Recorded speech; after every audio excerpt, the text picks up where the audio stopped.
Damas y caballeros, muy buenas tardes. La Universidad Autónoma de Baja California les ofrece la más cordial de las bienvenidas. Muchísimas gracias por acompañarnos en este acto inaugural del ciclo de conferencias La Universidad en el Futuro Inmediato 2010.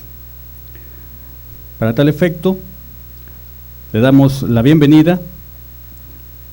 al doctor Julio Rubio Oca, subsecretario de Educación Superior e Investigación Científica de la Secretaría de Educación Pública.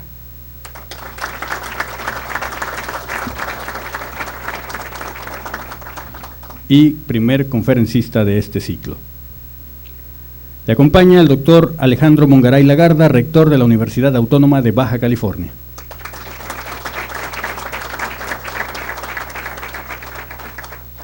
El arquitecto Rubén Castro Bojorquez, coordinador general del Centro de Estudios sobre la Universidad.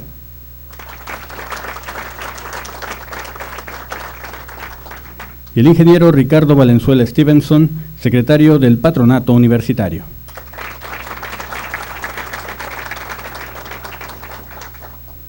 Queremos agradecer la presencia de todos ustedes universitarios que en esta ocasión participan de esta relevante actividad académica de nuestra universidad.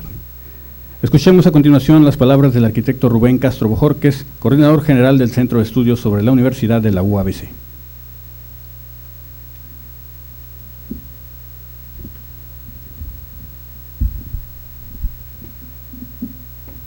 Con mi agradecimiento y el agradecimiento de los que formamos el Centro de Estudios sobre la Universidad por su asistencia a este acto, con el permiso del señor rector Alejandro Mungaray Lagarda, con la grata presencia del doctor Julio Rubio Oca en esta ocasión, y con la representación del patronato de nuestra universidad, yo quiero rápidamente comentarles primero cuáles serían, en términos muy generales, los propósitos de este nuevo centro académico que hace algunos meses el rector lo creó a través de un acuerdo. La universidad, a través de sus unidades académicas, desarrolla una serie de actividades, investigaciones que atienden los problemas regionales según nuestra ley orgánica, preferentemente. Tomando en cuenta que nuestra universidad es una entidad compleja, una entidad ya de dimensiones importantes, que responde a muchos retos que le plantea la sociedad baja californiana. En su acuerdo de creación, el rector expresa que es importante llegar a realizar proyectos de investigación que atiendan aquellos problemas emergentes de la universidad. Este centro preferentemente va a dedicarse a resolver aquellos problemas que han estado en la mente de los universitarios. Si ustedes recuerdan, escasamente unos 10 meses tuvimos la sucesión rectoral y nos expresaron los universitarios una serie de inquietudes. Esa serie de inquietudes se recogieron y de ellas han surgido algunos proyectos que el CESO en su oportunidad irá a atender. Básicamente son proyectos de planeación de nuestra universidad, proyectos que han estado en la mente de los universitarios, como es el Ombudsman universitario, como el Tribunal Universitario, las nuevas tecnologías actuales que se presentan en la universidad, las instancias de gobierno de la universidad y, en fin, todo aquello que corresponda a nuestra universidad. El Centro de Estudios sobre la Universidad, la característica que tiene es que su consejo está integrado por los exrectores. Para ser miembro del consejo del CESU no se requiere más que un requisito: haber sido rector de esta universidad. Y de ahí irán surgiendo los proyectos que nos permitan al centro, vamos a decir, encargarle a otros investigadores o contratar investigadores para que hagan proyectos específicos que salgan de ese consejo del centro. Nuestro primer evento, este es nuestro primer evento, nosotros pretendemos ante la comunidad universitaria dejar sentada muy bien nuestra meta. Este ciclo de conferencias va encaminado a atender aquellos problemas que están en la mente de los universitarios. Tuvimos la grata aceptación del doctor Julio Rubio Oca para que iniciara este ciclo de conferencias, y desde luego con la experiencia, con la responsabilidad que tiene en la Subsecretaría de Educación e Investigación Científica, él hará la introducción de ese escenario que presentan las universidades de nuestro país. En qué situación estamos, cuál es el diagnóstico de nuestras universidades y cuál es la perspectiva a un futuro inmediato. Nosotros llamamos futuro inmediato a los próximos 6 años, por eso le pusimos 2010. Y bueno, sabemos que la subsecretaría, en forma conjunta con ANUYES, han hecho modelos para 2020, 2030, pero creemos que ahorita lo importante es saber dónde estamos y hacia dónde queremos llegar. Los temas de este tema principal, que es la universidad en el futuro inmediato, sería, como lo he dicho y lo vuelvo a repetir, el escenario nacional, posteriormente la tecnología, que la impartirá el doctor Luis Llorens Báez, el rector de nuestra universidad, el financiamiento, que la impartirá el doctor Alejandro Mungaray Lagarda, rector actual de nuestra universidad, y por si alguno no se acuerda, es doctor en economía, y bueno, el tema es muy adecuado a su profesión. Otro tema será la investigación en el futuro inmediato de la universidad, por el doctor Leonel Cotaraiza. Él es miembro de la Junta de Gobierno de esta universidad y es director del Centro de la Materia Condensada del Instituto de Física de la UNAM, con su sede en Ensenada. Por haber fallado la persona a quien le habíamos encomendado la conferencia sobre el gobierno de las universidades en este futuro inmediato, yo voy a tratar de platicar con ustedes y con los que asistan sobre el gobierno de las universidades en el futuro inmediato, esperando que se abra un inicio de la discusión sobre este tema. Y vamos a cerrar el ciclo de conferencias con el tema de la flexibilización y las relaciones interinstitucionales. Queremos saber qué tan lejano está el día en que pueda haber una movilidad estudiantil, que podamos tener los programas acreditados de todas las universidades del país y otros alcances que nos permitan que nuestras universidades rindan un mejor servicio a los mexicanos. Para ese tema hemos invitado al secretario general de ANUYES, que está por confirmarnos su asistencia. Este es el tema. Yo quisiera reiterarle mi agradecimiento al doctor Julio Rubio Oca por haber aceptado iniciar este primer evento de este Nobel Centro de Estudios sobre la Universidad, que bueno, todos quisiéramos que sirviera para el crecimiento de nuestra universidad, de nuestra sociedad y las universidades en general. Muchas gracias.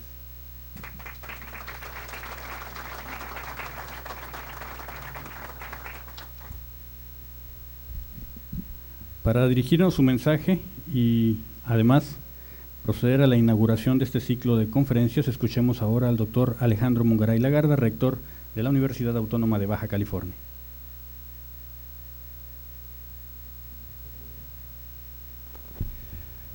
Bueno, sin duda las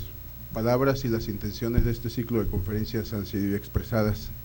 Yo aprovecharía para darle las gracias a todos ustedes por su asistencia, por su interés.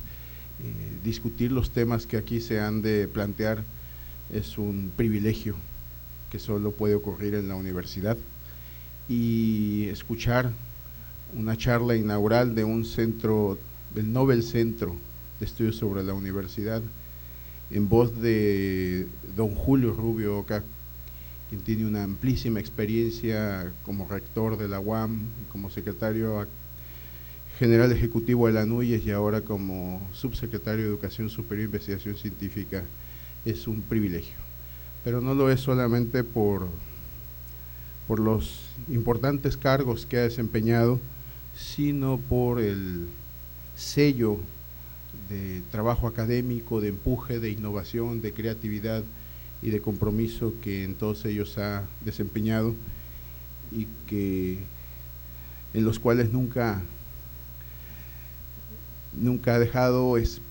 ha perdido el espacio ni la oportunidad para mantenerse creativo y fecundo en su labor de investigación y en el Sistema Nacional de Investigadores en el nivel 3 del mismo. Yo sinceramente estoy muy agradecido por el espacio que nos regala esta tarde, por la oportunidad de escuchar la conferencia inaugural que habrá de quedar en los anales de este centro,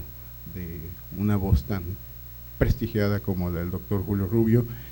y con esto pues me complace mucho en ser parte de este histórico momento en que nos habrá de llevar por muy bellos caminos y aventuras intelectuales a todos los universitarios. Muchas gracias.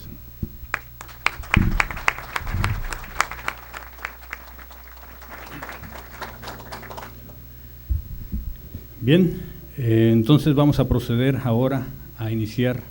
con la conferencia, la primera conferencia de este ciclo. Vamos a pedir a los integrantes del Presidium, con excepción obviamente de nuestro conferencista, a pasar a ocupar un lugar en la sala.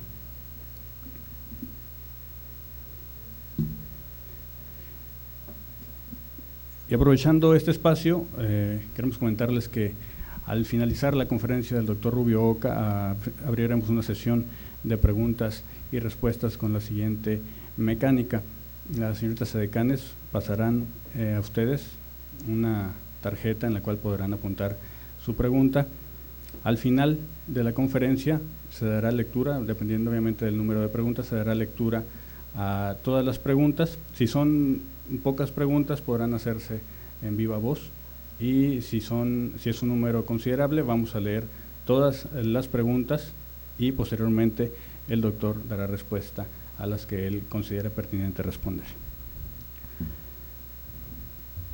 El doctor Julio Rubio Oca realizó sus estudios de licenciatura, maestría y doctorado en física en la Facultad de Ciencias de la Universidad Nacional Autónoma de México en el periodo de 1968 a 1975. Posteriormente desarrolló estancias postdoctorales en el Laboratorio Nacional de Oak Ridge en Tennessee, Estados Unidos, en la Universidad del Estado de Oklahoma en Estados Unidos y en la Universidad Autónoma de Madrid en España.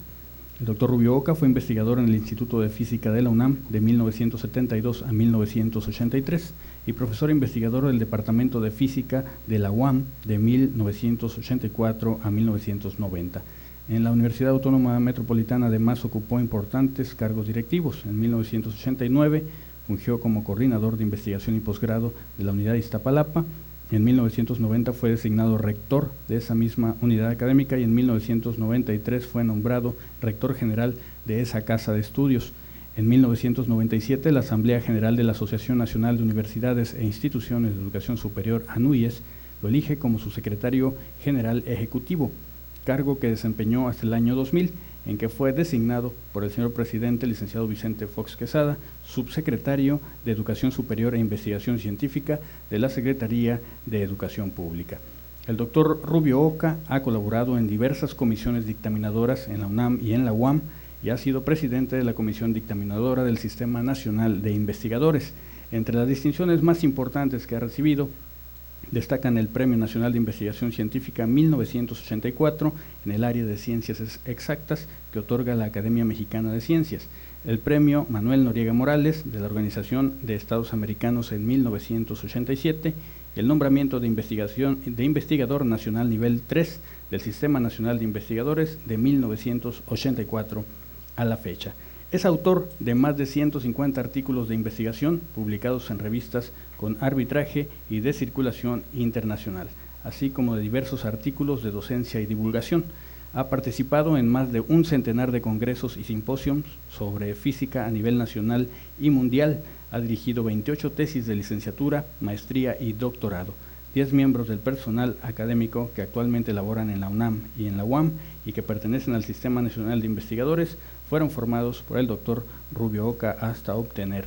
el doctorado. Señoras y señores, con ustedes el doctor Julio Rubio Oca.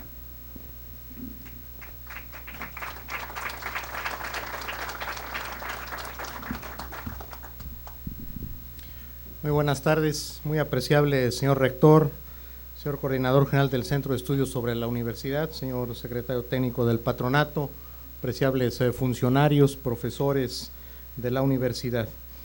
Quiero iniciar agradeciéndole al señor rector y al señor coordinador general de este Centro de Estudios sobre la Universidad la invitación que me hicieron para participar en este ciclo de conferencias.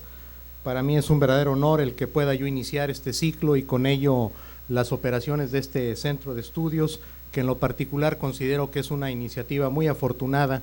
para abrir un espacio en la institución que permita su estudio permanente, que como ya señalaba el arquitecto Rubén Castro, le debe permitir a la universidad contar con mucha más información para la toma de decisiones oportuna y con ello también identificar cuál es el estado que guarda la universidad en un contexto a través de estudios comparativos que sin lugar a dudas pueden ser también de gran utilidad para impulsar proyectos que le permitan a la institución continuar en este proceso de superación continua que le está dando pues resultados muy evidentes y muy satisfactorios. Yo quisiera aprovechar esta oportunidad para comentar, compartir con ustedes, en primer lugar, cuál es el estado que guarda en la actualidad el sistema de educación superior, como un ingrediente a esta reflexión que ustedes van a hacer acerca de la universidad, cuáles son sus retos, sus desafíos, cuál es el estado del arte actual y a la vez pues aprovechar para comentar con ustedes qué es lo que se ha hecho en estos 3 años, estamos a la mitad de la jornada, qué es lo que hemos podido realizar, cuáles son los temas pendientes y con ello pues tener un balance que nos permita situar cuáles son los esfuerzos que se están haciendo en materia de educación superior en el país y con ello contribuir también a la discusión que se va a dar a lo largo de este ciclo de conferencias y contribuir seguramente a los estudios que se puedan realizar en el centro. Si me lo permiten, entonces quisiera iniciar compartiendo con ustedes, recordando cómo es que se construyó, si me pasan la primera por favor, cómo es que se construyó el Programa Nacional de Educación que hoy guía los trabajos, los esfuerzos de la Secretaría de Educación Pública en esta dirección. El programa fue construido pues tal como se hace tradicionalmente a través de una consulta nacional que permitió pues identificar a través de una serie de foros estatales, reuniones de validación, en fin, algunas de las ideas fundamentales que permitió incorporar elementos para la construcción del programa nacional, entre ellos evidentemente el Plan Nacional de Desarrollo, que es el marco que situó claramente las líneas de acción para la formulación del programa, las bases para el programa sectorial de educación que había formulado el equipo de transición del presidente electo, que sin lugar a dudas pues constituyó una plataforma muy importante para construir en tiempos mucho más cortos el Programa Nacional de Educación, los principales programas y retos del sector educativo que se identificaron al interior de los equipos de trabajo que conformó el secretario Tamés, los acuerdos y documentos de organismos tanto nacionales como internacionales, incluidos evidentemente el de la NUYES, y una serie de datos o de documentos como las perspectivas de la educación al año 2010 que fueron formulados en aquel momento por todos los secretarios de educación. Todo ello sirvió para darle forma, para conceptualizar lo que hoy es el Programa Nacional de Educación y con ello dirigir los esfuerzos que están realizando en esta materia. En la siguiente lámina aparece lo que el programa fija como una visión del sistema educativo nacional en el año 2025. Este es un programa que, si ustedes recuerdan, tiene diferencias con respecto a los programas sectoriales anteriores en varias cosas.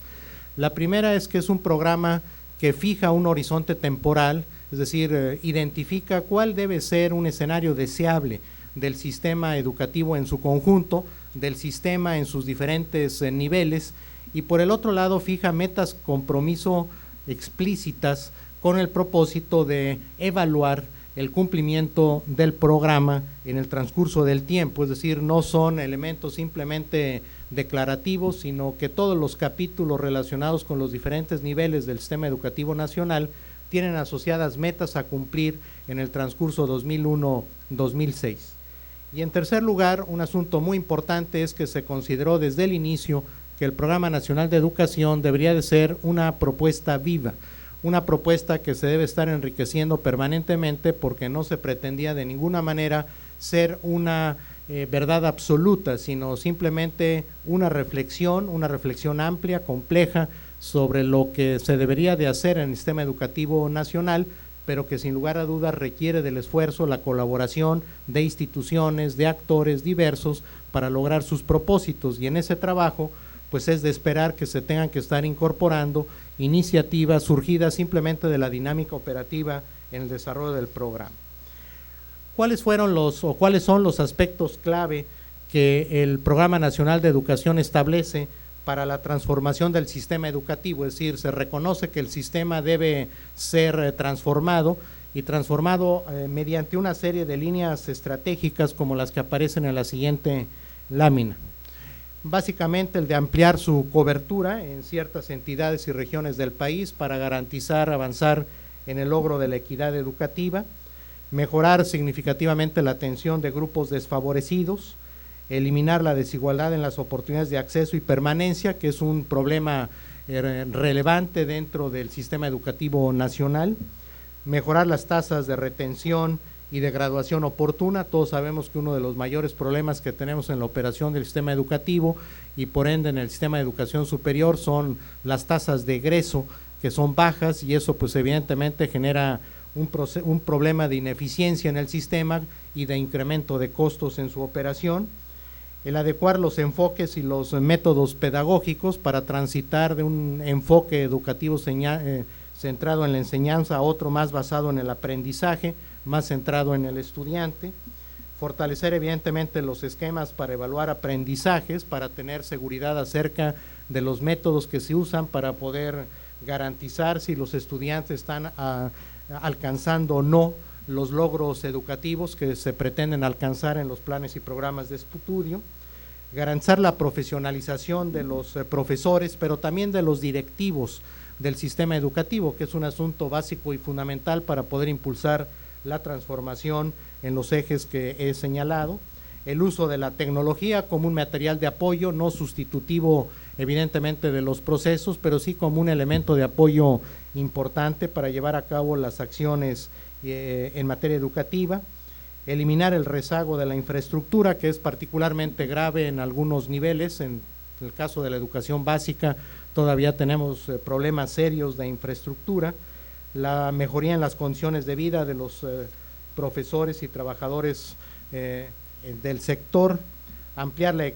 con equidad la oferta educativa y la creación de nuevos servicios públicos,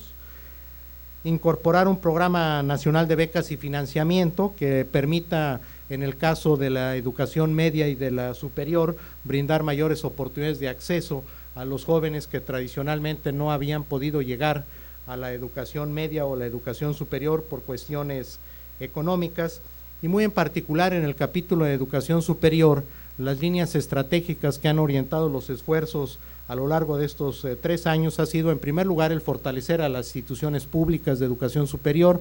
para que éstas puedan seguir brindando servicios a la comunidad, pero sigan participando de manera activa, relevante en el desarrollo social y económico del país, pero también propiciar que puedan responder con mayores niveles de oportunidad y de calidad a las demandas de esta sociedad del conocimiento que tenemos encima y que evidentemente genera desafíos de gran envergadura a las instituciones de educación superior. Establecer un nuevo esquema para la planeación y coordinación de la educación superior, que ha sido un problema relevante para poder enfocar mejor el desarrollo y la coordinación del sistema.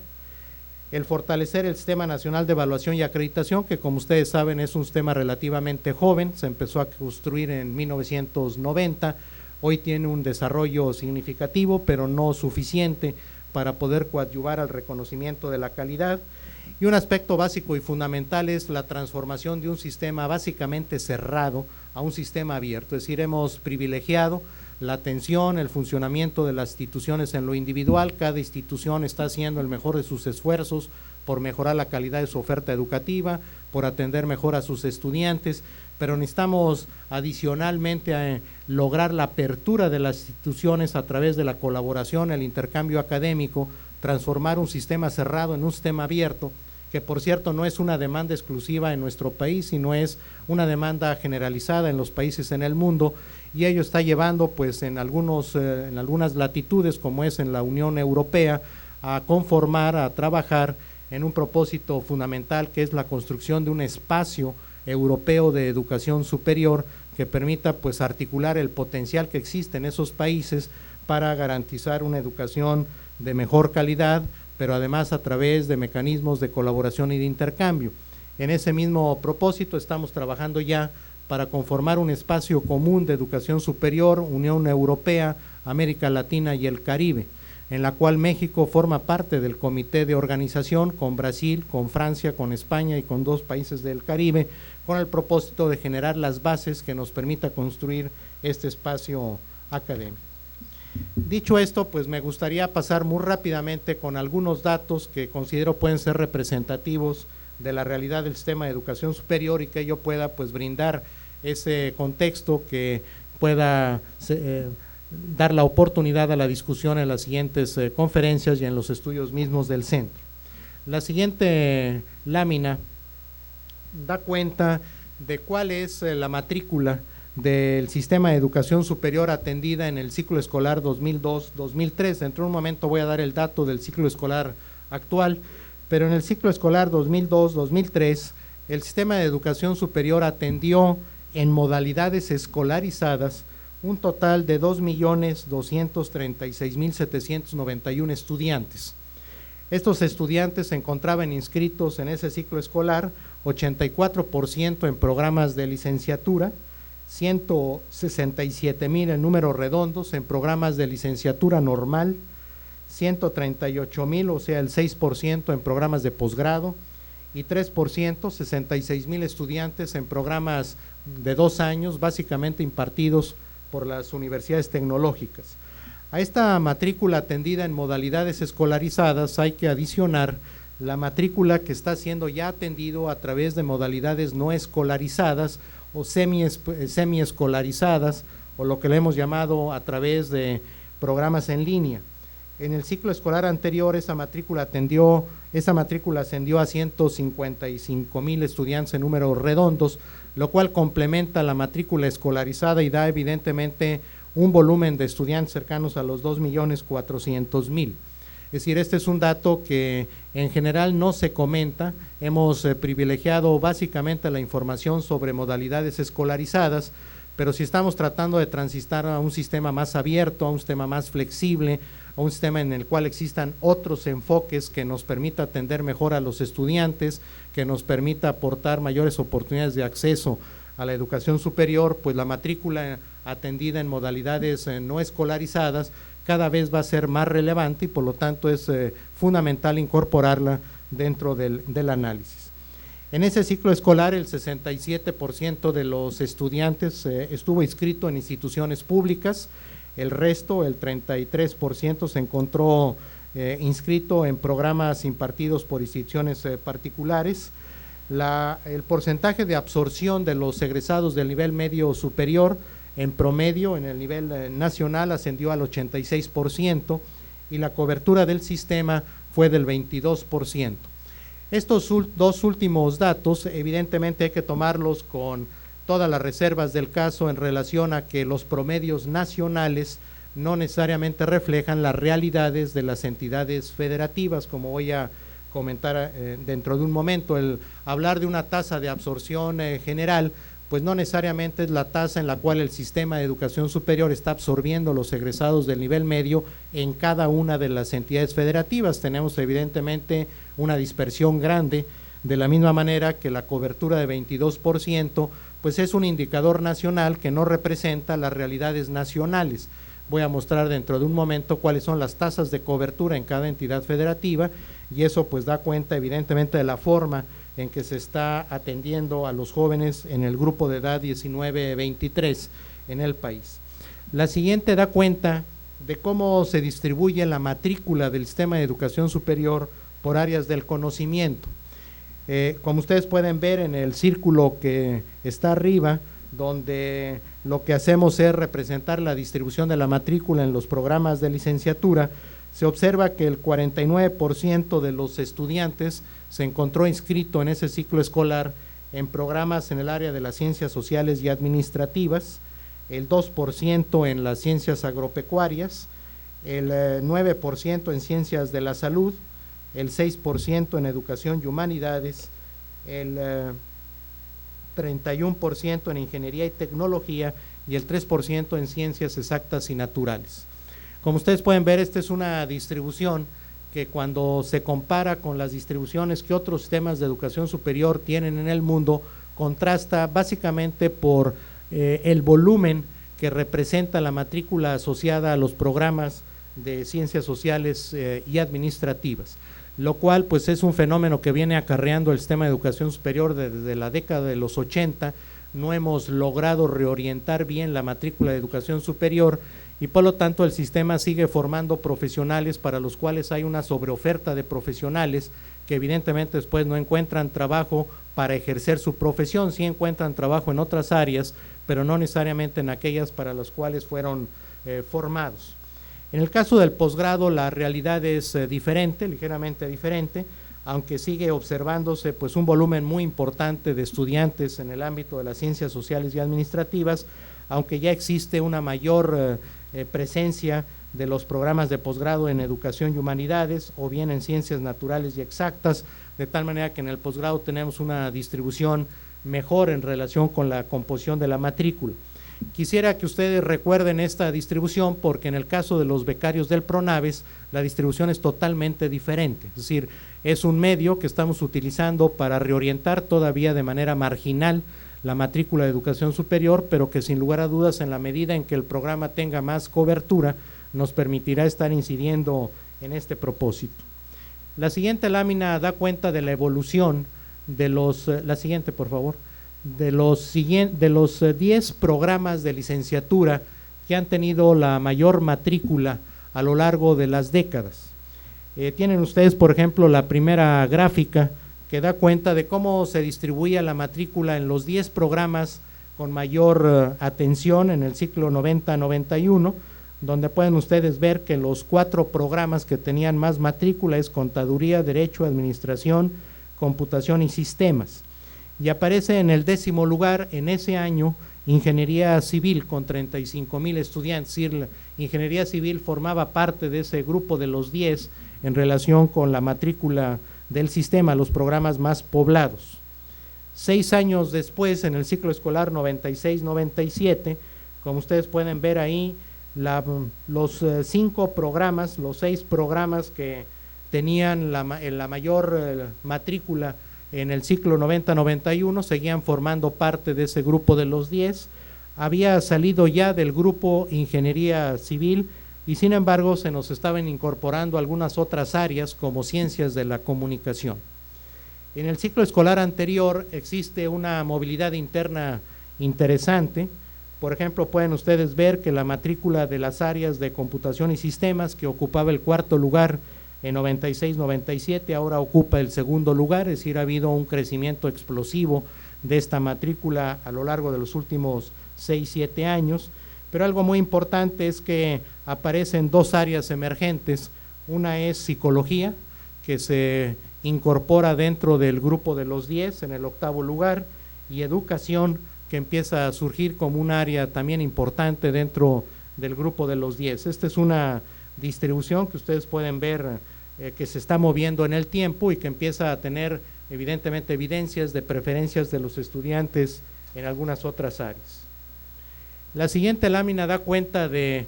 cuál es la conformación del sistema de educación superior en el país. Este mapa solo representa a las instituciones públicas, simplemente con el hecho de que queríamos mostrar que, a diferencia de lo que ocurría en la década de los 70s, en donde no todas las entidades federativas tenían instituciones de educación superior, aún en la década de los 80s, hoy en todo el territorio nacional, en todas las entidades federativas existen instituciones de educación superior públicas. En la mayor parte de ellas existen instituciones con perfiles diferenciados, con una oferta diversa de educación superior, de tal manera que una de las políticas públicas implementadas en la década de los 70 tuvo éxito, es decir, no solo se logró descentralizar la matrícula de educación superior del Distrito Federal y del área metropolitana, sino también se ha logrado incrementar la presencia del sistema público en todo el territorio nacional. Esa es una política gestada en la década de los 70, cuando se dio la fase expansiva del sistema de educación superior, que sin lugar a dudas pues hoy representa una plataforma muy importante para la atención de los estudiantes. El sistema, tal como lo dice el cuadrito que está abajo a la izquierda, está conformado por 1,799 instituciones de educación superior, de las cuales 667 son públicas y 1,132 son particulares. Este es otro fenómeno que se dio en la década de los 90, una fase expansiva del sistema particular, que voy a mostrar a continuación, pero que sin lugar a dudas pues ha ido complementando los esfuerzos del sistema público. Seguramente a ustedes les llamará la atención el dato de los 1,799 instituciones, porque cuando se revisan algunas publicaciones, algunos datos relacionados con instituciones que forman el sistema de educación superior, aparecen cifras como puede haber 3,000, 4,000, 7,000, y lo que sucede es que dependiendo de la metodología se cuentan instituciones o se cuentan escuelas o se cuentan campus. Este dato de 1,799 es considerando a la UABC, por ejemplo, una sola institución. No estamos considerando campus. De la misma manera, la UNAM o otras instituciones que tienen diferentes unidades están consideradas una sola vez. Por eso el número es un número más reducido, pero realmente estamos contando instituciones, no campus o instalaciones universitarias. La siguiente gráfica, la que está aquí presentada, da cuenta de cómo se ha movido, cuál es la evolución de la matrícula total de educación superior en el país en este ciclo escolar 2003-2004. Los primeros datos que tenemos de la aplicación del formato 911, que tendremos que aplicar nuevamente al final del ciclo escolar, da cuenta de que la matrícula ha ascendido a 2,516,000 estudiantes, es decir, está creciendo la matrícula como resultado de una serie de acciones en paralelo. Seguramente ustedes pueden percibir en la pantalla un cambio de pendiente en la evolución del crecimiento, de lo que son las 4 primeras barras a lo que son las últimas 3, es decir, empieza a cambiar la cobertura, la tasa, el ángulo de crecimiento, lo cual nos puede dar cuenta de que en los próximos años podremos estar admitiendo un mayor número de estudiantes como resultado de una serie de acciones que se realizaron en la década anterior y que en estos 3 años se han ido profundizando también. La matrícula escolarizada aparece en la siguiente lámina. De la misma manera se muestra el crecimiento correspondiente, los cambios de pendiente que están ocurriendo en la evolución del crecimiento. Y en la siguiente les muestro cuál es la evolución de la matrícula de licenciatura normal, porque cuando se hacen los análisis de cuáles son las tasas de crecimiento de la matrícula de licenciatura en el sistema de educación superior, es muy importante tener en cuenta de que lo que fue en las décadas anteriores una suma, una articulación que sumaba esfuerzos, como era el hecho de incrementar la matrícula de licenciatura normal en paralelo al incremento de la licenciatura universitaria o tecnológica, como se llama tradicionalmente, es algo que ya no está ocurriendo, sino que ahora la licenciatura de educación normal está bajando y está bajando a tasas muy aceleradas, como pueden ver ustedes ahí, resultado de la política de regulación, de formación de profesores en las escuelas normales, básicamente por el hecho de que la población, el grupo de edad está reduciéndose y ahora tenemos que focalizar la atención en otros estratos, aunque el hecho de que el legislativo haya hecho obligatoria la educación preescolar nos genera un gran problema en el sistema educativo nacional, básicamente por dos cosas. En primer lugar, porque no tenemos la infraestructura necesaria para poder lograr la obligatoriedad, sobre todo en el primero de preescolar, en donde en este momento la tasa de cobertura es solo del 25%. En segundo lugar, no existe el número de profesores suficiente. Y en tercer lugar, el lograr que este nivel pueda incrementar su cobertura en los próximos 3 años va a requerir por lo menos de unos 60,000 millones de pesos.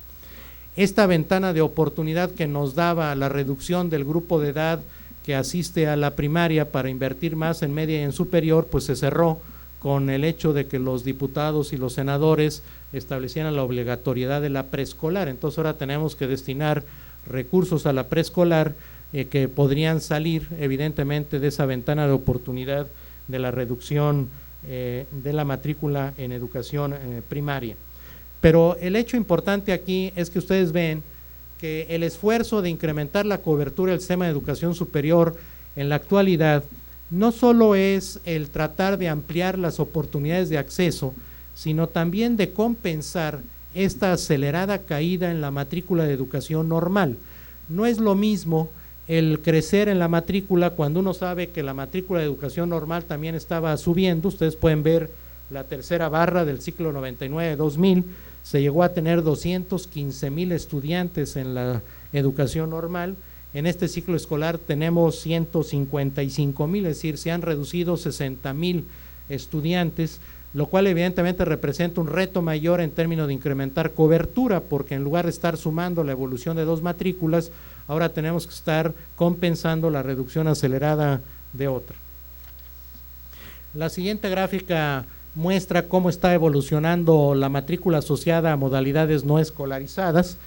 Este es un dato también relevante porque da cuenta cómo los estudiantes se van asociando cada vez más a modalidades no escolarizadas que pueden estar más acordes a sus necesidades, a la disposición de tiempo, y con ello pues garantizar que puedan incorporarse al sistema educativo superior, pero a la vez pues poder garantizar sus oportunidades de desarrollo. La siguiente da cuenta de la evolución del primer ingreso. Ustedes pueden ver aquí clarísimamente una curvatura exponencial. En 1999-2000 se ingresaron 569,000 estudiantes al sistema. En este ciclo escolar ingresaron 681,000 en número redondo, es decir, cada vez es mayor el ingreso de estudiantes al sistema de educación superior y con ello pues se están ampliando las oportunidades de acceso. La siguiente lámina muestra qué es lo que ha pasado en estos 3 años en relación con el crecimiento de matrícula por entidad federativa. Pueden ustedes ver ahí saltos notables, como es el caso de Baja California Sur, que en solo 3 años ha incrementado su matrícula casi 50%. Este es un esfuerzo básicamente sustentada en la ampliación de la Universidad Autónoma de Baja California Sur, que tenía una matrícula muy acotada. Hoy se ha logrado ampliar su cobertura en todo el estado y eso ha permitido pues evidentemente brindar mayores oportunidades de acceso a los jóvenes en la entidad. Pero también es muy significativo el incremento, por ejemplo, en matrícula en el estado de Hidalgo, en Quintana Roo, Chiapas, Yucatán, en fin,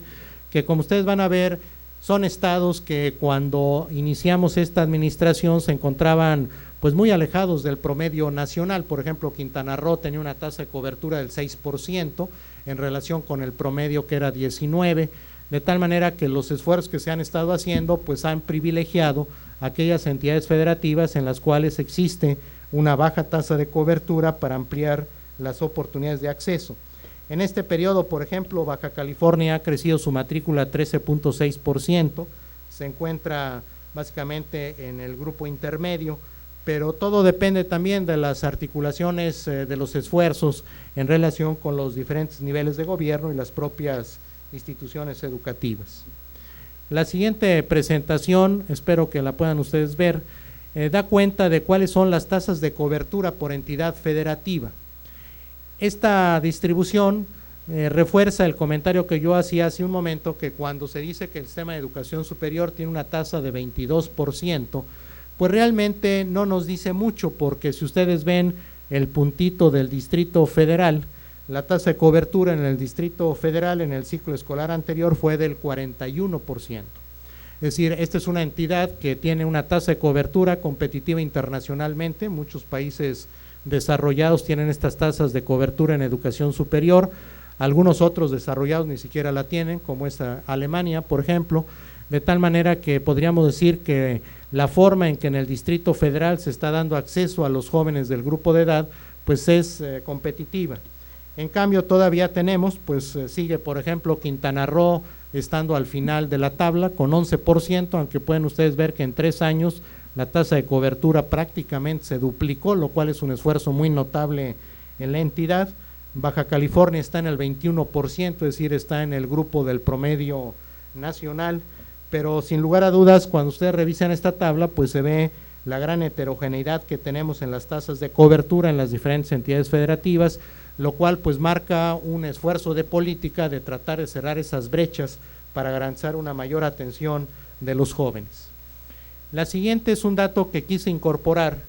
porque pues ustedes saben que está el debate de las famosas instituciones patito, el crecimiento del sistema particular, y lo que quisimos aquí representar es qué fue lo que pasó en la década anterior. De hecho, en el sexenio anterior, 93, 94, 2000, 2001. Ustedes pueden ver en el ciclo escolar 93-94,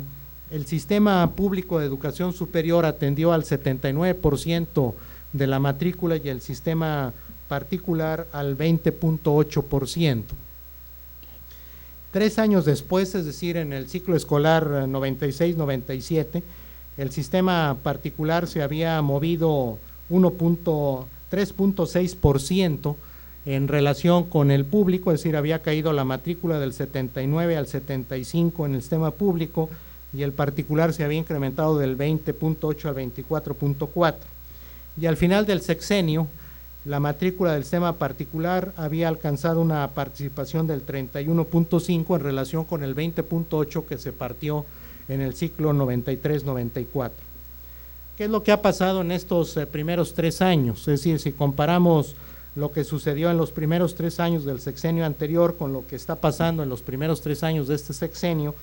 podemos ver que el crecimiento del sistema particular se está parando, es decir, hemos transitado del 31.5 al 33, es decir, ha habido un incremento de 1.5%, mientras que en el equivalente de los 3 años del sexenio anterior se incrementó 3.6%. Esto es el resultado de una serie de políticas a las cuales me referiré después, pero que está buscando regular mejor el crecimiento del sistema particular y sobre todo garantizar que la apertura de nuevos programas pues sean programas que reúnen requisitos fundamentales para su operación. Esto ha llevado a establecer acuerdos con las entidades federativas, mejorar los mecanismos de supervisión, fortalecer los indicadores para el otorgamiento del reconocimiento de validez oficial. Sin lugar a dudas, de las 1000 y pico de instituciones particulares que tenemos, el mayor porcentaje son instituciones pequeñas o muy pequeñas, en las cuales, por ejemplo, se atiende un máximo de 100 estudiantes, 500 estudiantes, es decir, la mayor parte de la participación del sistema particular es en instituciones pequeñas o muy pequeñas, que son las que han estado creciendo a lo largo de los últimos años. En el caso del posgrado, que es la siguiente, ocurre un fenómeno equivalente, pero probablemente empezamos a ver ya una reversión en una tendencia. Como ustedes pueden ver, en el caso del posgrado, en los primeros 3 años del ciclo del sexenio anterior, la matrícula del sistema particular se incrementó casi 6%, mientras que en estos primeros 3 años no solo no ha aumentado, sino que está en decremento. Y esto es probablemente el resultado de la política del fortalecimiento del posgrado nacional y los esfuerzos mismos que las instituciones están haciendo para poder garantizar que haya mayor capacidad de atención a los estudiantes y con ello balancear mejor la composición. Dicho pasando por este panorama de carácter general, pues quisiera presentarles muy brevemente qué es lo que hemos hecho, qué es lo que se ha avanzado, cuáles son aquellos aspectos en los cuales hemos avanzado en relación con las líneas de desarrollo del Programa Nacional de Educación, compartir con ustedes algunos datos que me parecen importantes y con ello pues pasar a una tercera parte que serían algunas líneas de reflexión de carácter general. En el primer objetivo estratégico del Programa Nacional de Educación, que es ampliar la cobertura con equidad, en el nivel de educación superior hemos focalizado los esfuerzos básicamente en 3 rubros. Primero, en diseñar y poner en operación el Programa Nacional de Becas para Estudios Superiores, lo que ustedes conocen como el PRONAVES, la creación de nuevas instituciones públicas en el territorio nacional, poniendo particular atención a las entidades con bajas tasas de cobertura, y en tercer lugar, la ampliación y la diversificación de la oferta educativa en las instituciones públicas existentes a través de mecanismos que nos permitan coordinar los esfuerzos con las instituciones con el propósito de brindar mayores oportunidades de acceso. En relación con el PRONAVES, que fue un programa que, si ustedes recuerdan, empezó a operar en el ciclo 2001-2002, se otorgaron en ese ciclo escolar 44,422 becas, lo que requirió una inversión de 424 millones de pesos. Este es un programa que opera de manera descentralizada. La Secretaría de Educación Pública estableció las reglas de operación.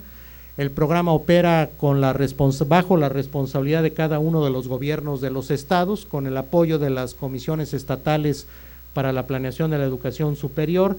Los gobiernos de los estados o las instituciones federales aportan el 50% de los recursos para la operación del programa. Es un programa que está destinado exclusivamente a aquellos jóvenes en condiciones económicas adversas. Esto quiere decir que provengan de familias que tienen ingresos hasta de 3 salarios mínimos mensuales. Hemos ido incrementando esta cobertura. Por ejemplo, en este estado se vale becar estudiantes hasta de 4 salarios mínimos mensuales, ingresos familiares de ese nivel, reconociendo que las realidades económicas no son las mismas en todas las entidades federativas, pero básicamente es un programa que está focalizando sus esfuerzos a este grupo de población que en general o no había podido acceder al sistema o había podido acceder con muchas dificultades, y busca también pues generar mejores condiciones para la permanencia de los mismos en las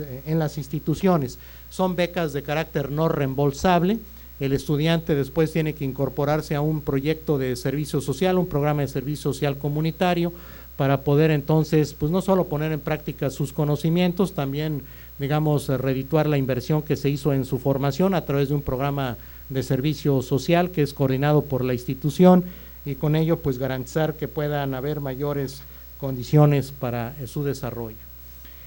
Estas son becas que se otorgan a estudiantes que quieren ingresar estrictamente, exclusivamente a instituciones públicas de educación superior. El siguiente da cuenta del crecimiento del programa en el ciclo escolar anterior. Las barras azules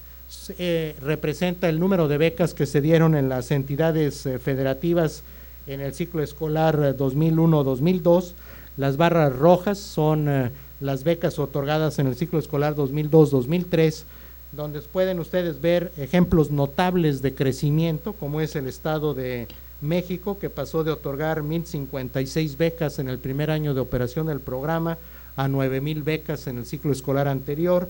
o el estado de Veracruz, que transitó de 2,000 a 9,000, o el Distrito Federal de 2,600 a 5,300. En fin, el estado de Baja California se ha mantenido más o menos estable en los 2 ciclos escolares, otorgando aproximadamente unas 400 becas, de tal manera que en cada entidad federativa pues tenemos evidentemente representaciones diferentes del conjunto. El estado de Sonora no aparece en el listado porque no ha operado el programa, ha preferido operar el sistema de crédito educativo. Nosotros hemos insistido que aun cuando en esa entidad hay una población que puede ser sujeta de crédito, también hay una población que difícilmente va a acceder al sistema de crédito educativo. La siguiente da cuenta de cuál es el porcentaje de renovación de las becas por entidad federativa. Por ejemplo, en el estado de Baja California el porcentaje de renovación es muy alto, es del 86%. Hay diferencias importantes en las entidades federativas, lo cual tiene mucho que ver con la operación del programa, el esfuerzo del gobierno estatal, las condiciones en las cuales los becarios se desarrollan, la atención de los becarios en el interior de las instituciones, el rigor con el que se aplica el programa en las diferentes entidades federativas. En promedio, el porcentaje de renovación del ciclo 2001-2002 al siguiente fue del 63%, que entre paréntesis es bastante más alto que las tasas de aprobación en el sistema educativo superior en su conjunto para las instituciones. ¿Cómo se han distribuido las becas en estos dos ciclos escolares? La siguiente. En el primer ciclo escolar, el 86% de las becas se otorgó a estudiantes que se encontraban inscritos en programas de licenciatura, el 4% en programas de técnico superior universitario. En el ciclo escolar anterior, el 17% son becarios de las universidades tecnológicas y el 83% son becarios inscritos en programas de licenciatura de las instituciones públicas, universidades públicas, institutos tecnológicos, descentralizados, federalizados, en fin. ¿Cómo se distribuyen las becas por género? Este es un dato muy importante. Como ustedes recordarán, el Programa Nacional de Becas privilegia en el caso de la primaria, en el tercer año, tercero, cuarto, quinto y sexto, el que el monto de la beca es mayor para las niñas que para los niños. Esto tiene el propósito de que las niñas puedan permanecer, acceder en el sistema, es decir, evitar que se queden en la casa cuidando a los hermanitos o que se pongan a trabajar. Lo mismo sucede en las becas de secundaria, el monto de la beca para las niñas es mayor que para los niños.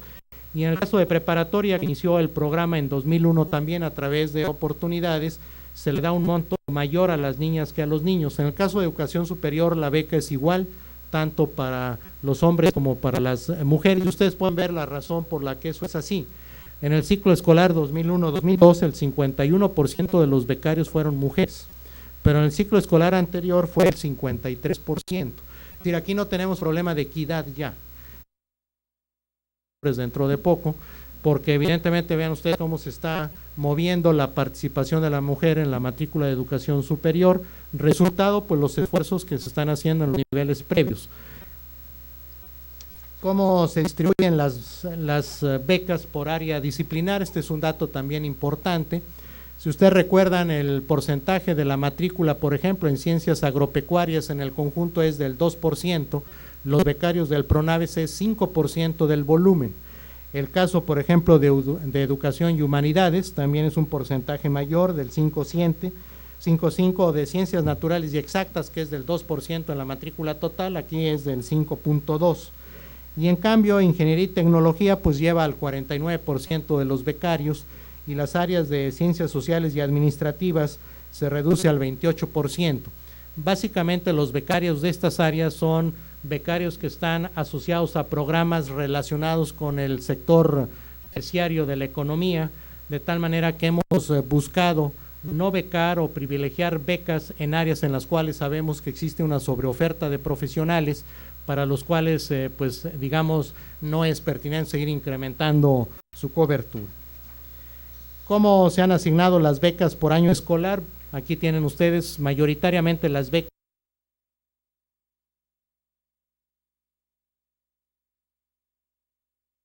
de eso, 54% de los becarios son becarios que por primera vez acceden al sistema de educación superior. Esta composición evidentemente está cambiando porque en el tercer año de operación del programa tenemos un mayor número de becarios en segundo, tercero, cuarto, quinto año.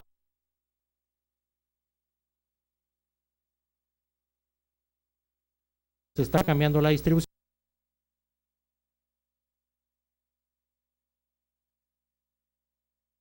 Tiene que ser para lograr su operatividad. Por distribución del ingreso familiar, que es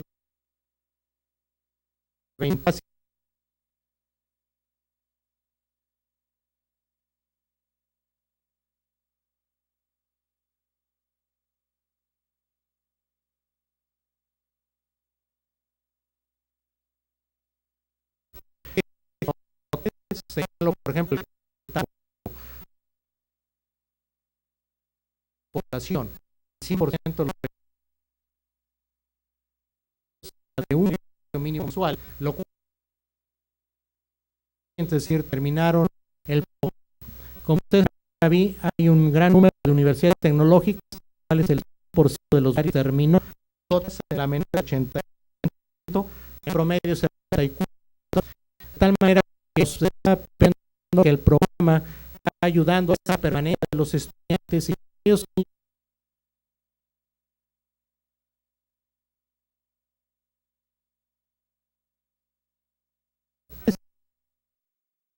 en la generación.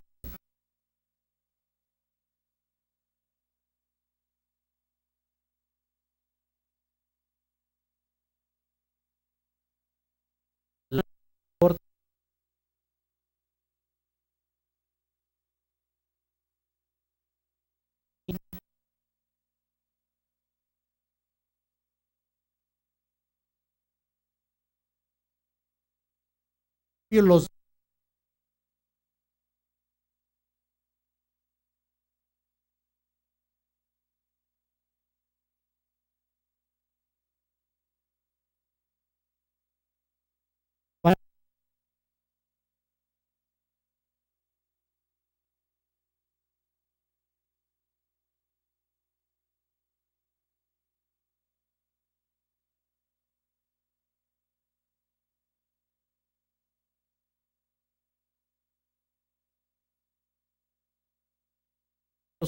las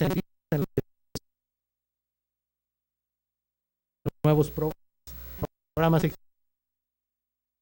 299 estatales, 34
anterior, las